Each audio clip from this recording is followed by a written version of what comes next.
하나님이 원하시는 것이라는 제목으로 함께 말씀을 나누기 원합니다. 여러분 시험 다 끝나셨나요? 안 끝난 친구들도 아마 덜어 있는 걸로 들었습니다. 우리 피곤하실 텐데 화이팅 하시고 며칠만 고생하면 되니까. 저도 중간고사가 끝났어요.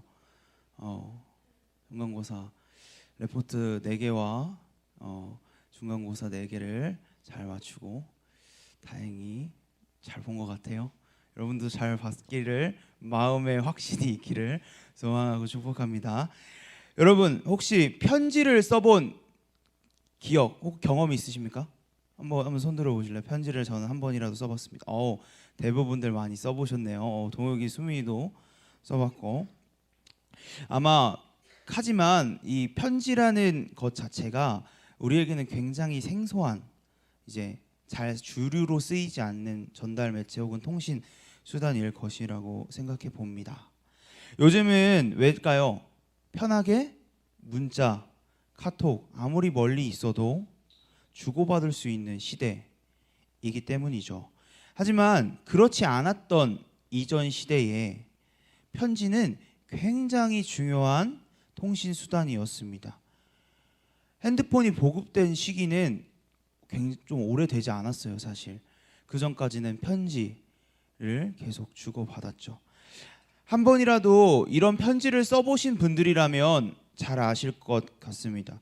글자를 내가 내 마음대로 편하게 쓰면 잘 알아보기가 힘드니까 열심히 좋게 쓰다 보니 팔도 아프고 혹시 글씨 쓰는 것이 점점 귀찮아지기 시작합니다. 이제 저도 그런 경험이 몇 번 있어요. 아무리 사랑하는 사람이라도 쓰는 게 귀찮더라고요. 펜이 나오지 않거나 또 글씨를 잘못 쓰게 되면 수정해야 할 순간이 옵니다. 이걸 수정해야 할지, 안 예쁘니까 처음부터 다시 써야 할지 고민도 하고, 참 복잡한 것이 편지인데요. 편지를 쓴다는 것은 결코 쉬운 일이 아닐 것입니다. 하지만 우리 오늘 바울은 이런 것들을 전혀 개의치 않고 신약 성경 27권 중에 21권의 서신서 편지가 있습니다. 그 중에 13권의 서신서 편지를 바울은 기록합니다. 그리고 오늘 본문인 로마서의 말씀 또한 바울이 로마 교회에 쓴 편지입니다.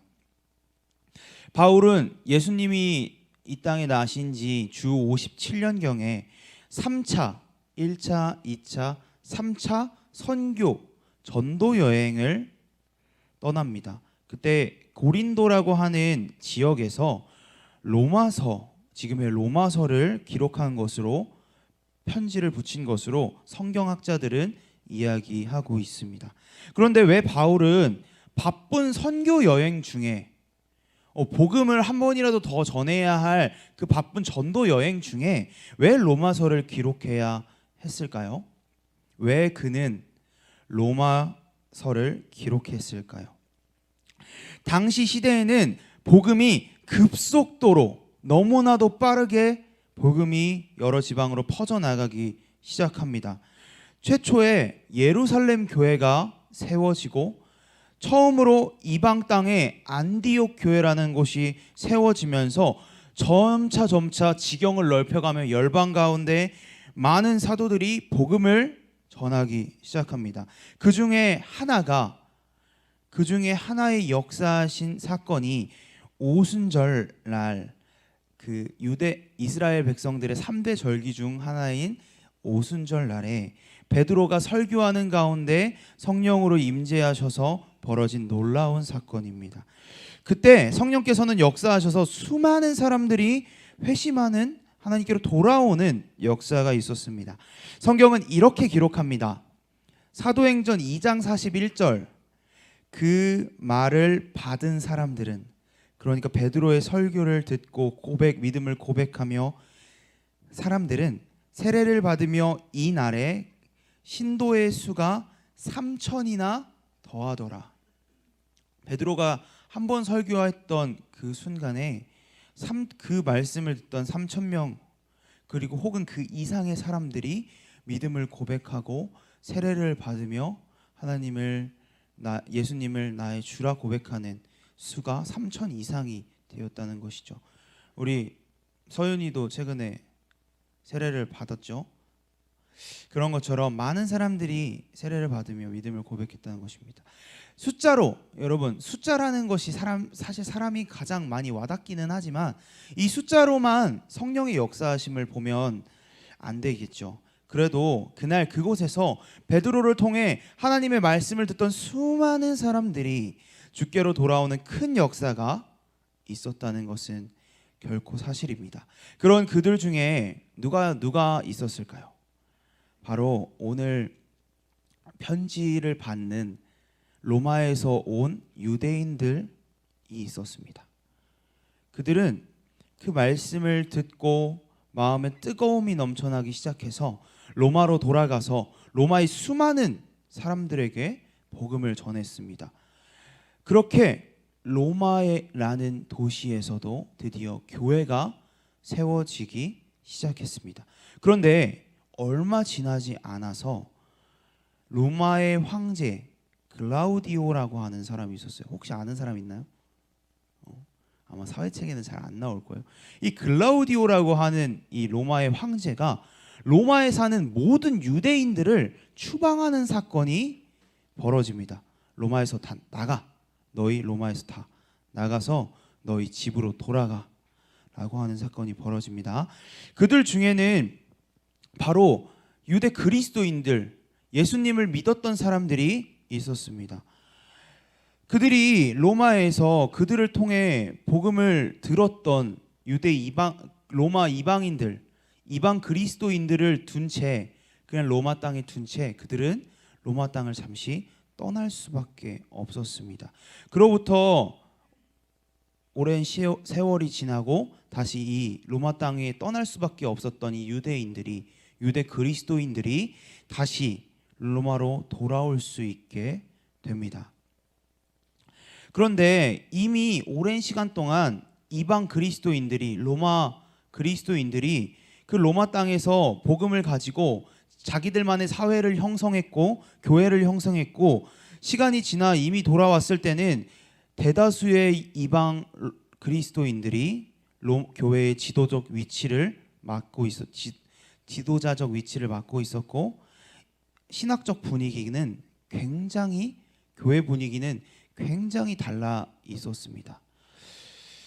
로마서에서 바울은 그러한 문제들, 너무나도 달라져 버린 이방 그리스도인들의 신앙과 유대 그리스도인들의 신앙 사이의 갈등에 대한 문제들을 계속 이야기하고 있는 것입니다.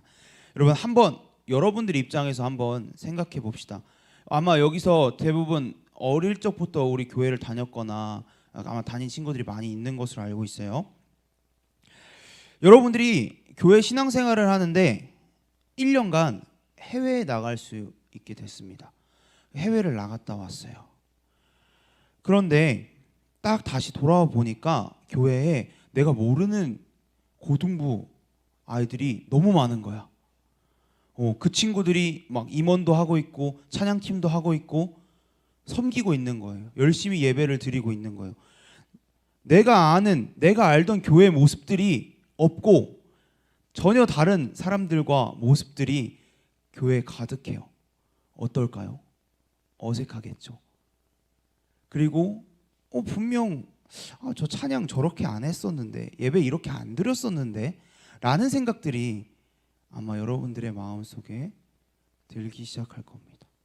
제가 전도사로 사역함에 있어서 많은 성도님들한테 가장 먼저 묻고 또 가장 먼저 듣는 것 중 하나가 뭔지 아십니까? 예전에는 어떻게 했었는지를 참 많이 듣습니다. 전도사님, 저희는 이렇게 안 했었어요. 예전에는 이렇게 했었어요. 라를 가장 많이 듣습니다.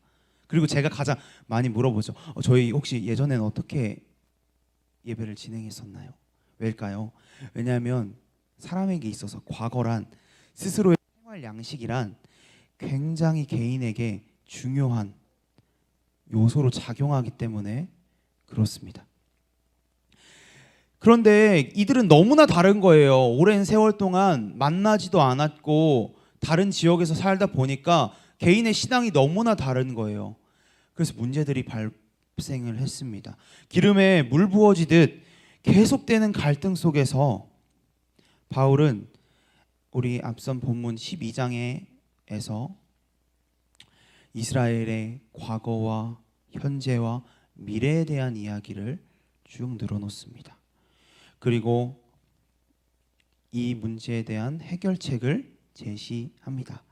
여러분, 이런 섞일 수 없는 물과 기름과 같은 상황 속에 여러분들은 어떻게 이 문제를 해결할 수 있는 방법을 이야기해 보겠습니까? 어떻게 해결할 수 있을까요? 오늘 바울은 이렇게 본문에서 이야기하죠. 12장 1절 우리가 읽었던 말씀입니다. 그러므로 형제들아, 여기서 형제들은 누구를 이야기하는 걸까요? 바로 로마 교회의 다양한 성도들에게 이야기하는 겁니다. 내가 바울이 하나님의 모든 자비하심으로 너희를 권하노니 너희 몸을 하나님이 기뻐하시는 거룩한 산 제물로 드리라. 이는 너희가 드릴 영적 예배니라. 바울은 오늘 본문에 앞서 이스라엘의 과거와 현재와 미래에 대한 이야기를 합니다. 그 하나님의 이스라엘 백성들을 이끌으셨던 그 역사를 알 수도 없고 비판할 수도 없는 그 하나님의 놀라우신 은혜를 바울은 오늘 본문에서 찬양하고 있습니다.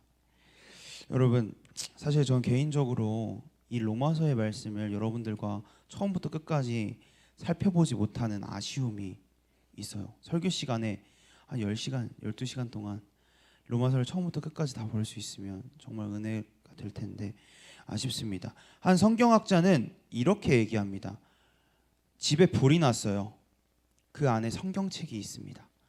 그런데 그 성경책 일부분 중에 내가 가져올 수 있다면 그 타지 않는 부분이 있어서 성경책의 일부분을 가져올 수 있다면 나는 로마서를 챙겨 가지고 올 것이다 라고 말할 정도로 로마서라는 말씀은 복음의 정수가, 복음의 논리가 일목요연하게 정리되어 있는 말씀입니다. 여러분, 성경을 개인적으로 꼭 읽어보셨으면 좋겠어요.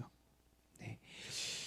하나님이 자기 아들 예수 그리스도 안에서 우리를 위해서 행하신 모든 자비, 모든 것을 기억하며 우리 자신을 산 제물로 하나님께 드리는 것이 진정 합당한 예배 행위임을 바울은 이야기합니다.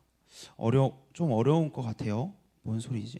우리 몸을 거룩한 산 제물로 영적 예배라고? 여러분, 여기서 산 제물에 이 살아 있다. 산이라는 단어는 무슨 뜻이냐면 바울은 이렇게 정의하고 있습니다. 로마서 6장 11절에 이와 같이 너희도 너희 자신을 죄에 대하여는 죽은 자요 그리스도 예수 안에서 하나님께 대하여는 살아있는 자로 여길지어다. 다시 말해 그리스도 예수 안에서 하나님을 향한 살아있는 자, 그리스도인을 뜻하는 말입니다. 그것은 그리스도와 함께 생명을 누림으로 죽은 자들 가운데서 우리가 살아났음을 의미합니다. 과거 구약의 시대에는 우리의 죄를 위해 짐승의 제물을 드렸습니다. 더 이상 구약의 짐승 제물처럼 죽임 당하지 않을 것임을 이것은 뜻하는 말입니다. 그런 우리 그리스도인들은 우리가 드려야 할 것은 구약에서의 단순히 성전에서 짐승 제사를 바치는 것이 아니라 나아가 제물처럼 예수 그리스도가 성취하심으로 사망에서 생명으로 옮겨진 더 이상 짐승의 제물처럼 죽임당하는 것이 아닌 우리의 삶 전체를 그리스도인으로서 산 제물로 올려드려야 한다. 바울은 오늘 본문에서 이야기하고 있습니다. 여러분, 주일날 예배하고 찬양하고 기도하면서 이 시간이 하나님께 영광을 올려드리는 시간입니다. 네, 맞습니다.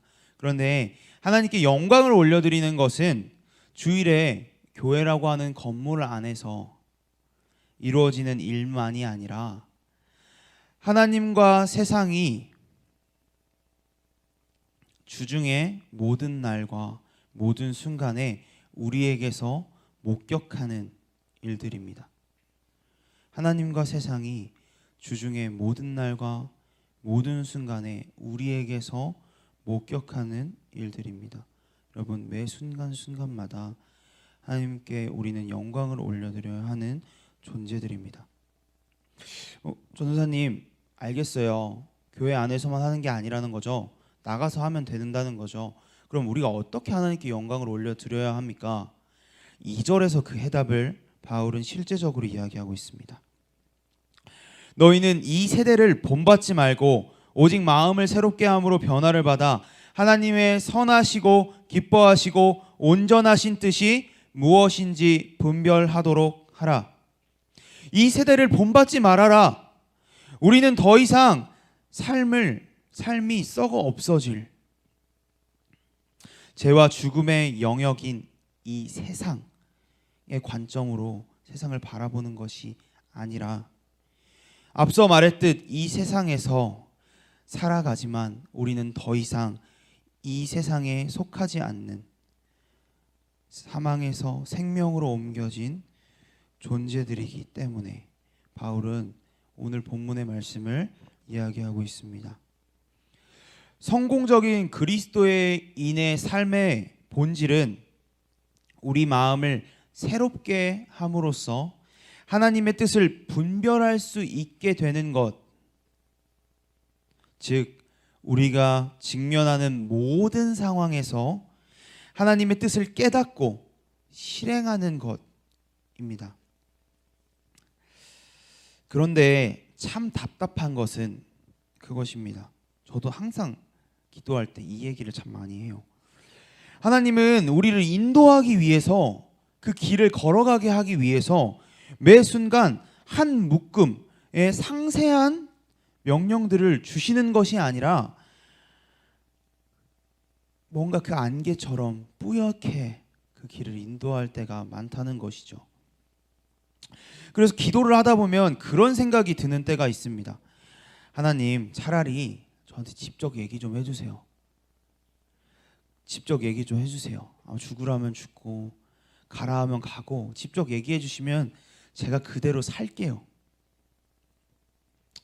아마 고3 친구들도 이런 생각들을 아마 하지 않을까, 기도를 하지 않을까 모르겠습니다. 대학 어디 가야 할지, 내 장래는 어떻게 정해야 하지? 하나님 알려주세요. 제가 알려주시면 그곳으로 갈게요. 기도하시는지 모르겠어요. 참 많이 답답할 것 같습니다. 저도 고3 때 너무 막막했거든요. 어느 대학을 가야 할지도 모르겠고 가고 싶은 전공은 없고 참 막막했다 보니까 하나님, 제가 어떻게 살아야 할까요? 하나님의 영광을 어떻게 삶 속에서 드러내는 일을 해야 할까요? 고민을 참 많이 했던 것 같습니다. 그런데 그런 기도를 해도 하나님은 태우가 너 내일 수시 원서 신학과에 지원하렴 이야기하지 않으세요. 아쉽게도. 바울은 우리의 그런 마음을 잘 알았는지 하나님께서 바울을 통하여 그 주신 말씀은 이렇게 이야기합니다.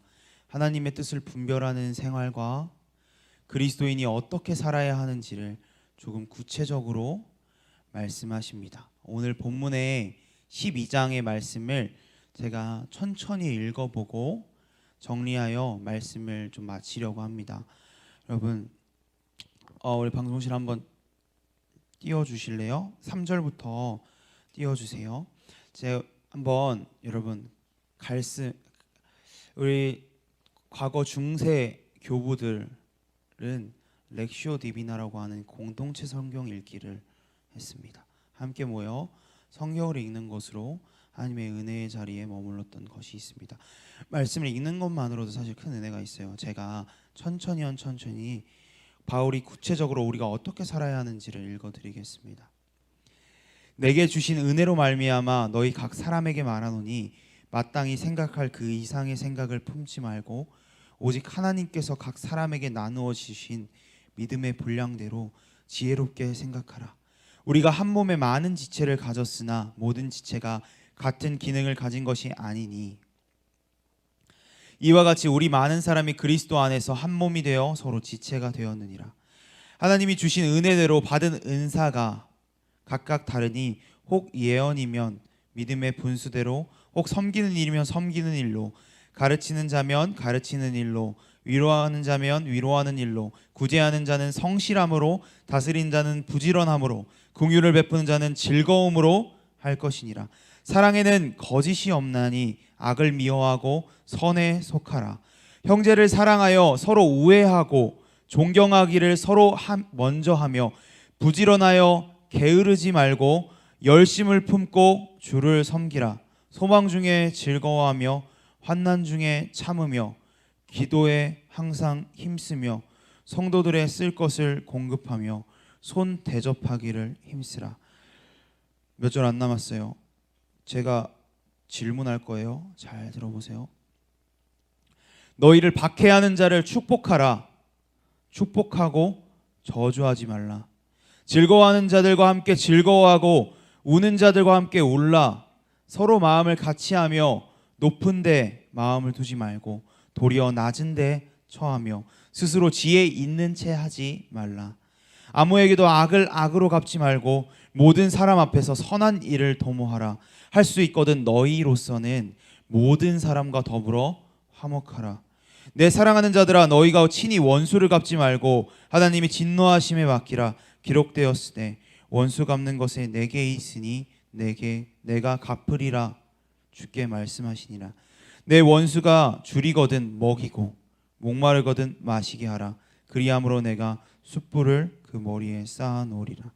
악에게 지지 말고 선으로 악을 이기라. 여러분, 너희를 박해하는 자를 어떻게 하라고 이야기하고 계십니까? 기억하시는 분? 맞습니다. 축복하고 저주하지 말라. 너희가 할 수 있거든 너희로서는 어떤 사람들과 화목하라고 이야기하죠? 모든 사람들과 더불어 화목하라. 바울은 구체적인 말씀의 제목들을 이야기합니다. 순종하여 살다 보면 연약한 우리는 이것이 맞는가 생각이 들 때가 있습니다.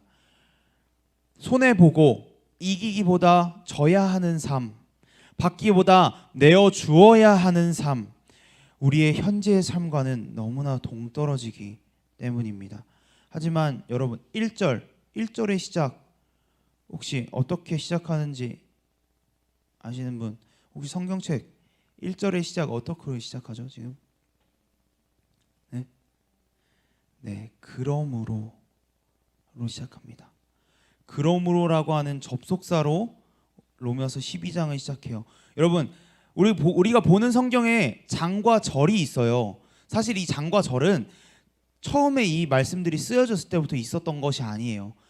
좀 더 성경을 용이하고 정확하게 보기 위해서 이제 중세 시대의 교부들이 장과 절을 이렇게 따로 떼어 놓은 것입니다.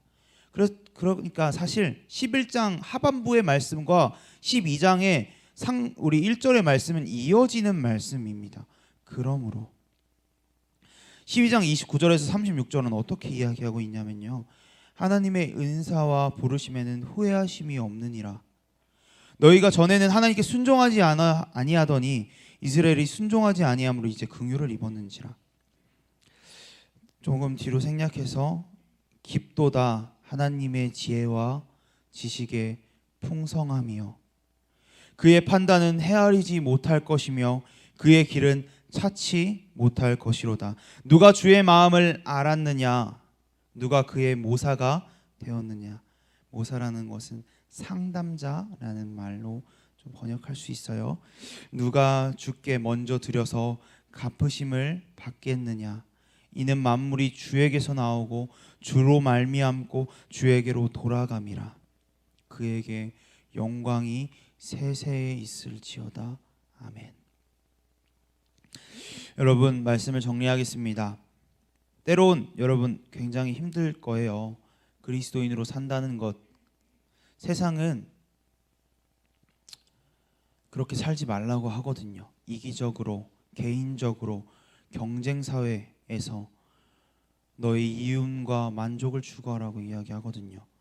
아마 여러분들이 대학생을 가면 요새 고등학생들은 수행평가라고 해서 이제 같이 조별 모임을 또 한다고 듣기도 했는데, 여러분들이 이제 대학교에 가면 팀플이라고 하는 팀 과제들을 하게 될 겁니다. 그러면 아주 인간의 그 추악함과 이 굉장히 더러움을 잘 느끼게 돼요. 전도사님이 200명 중에 3등한 시험이 있었어요. 근데 A뿔이 아니라 A를 맞았어요. 왜 A를 맞았냐면 조별 과제를 망쳤거든요. 6명이서 하는 조별 과제였는데 5명이 연락을 안 받는 거예요. 그래서 제가 전날에 과제를 해서 부야부야 됐어요. 그러니까 시험을 200명 중에 3등을 해도 A를 주시더라고요. 그런 모습들을 여러분 보게 될 거예요.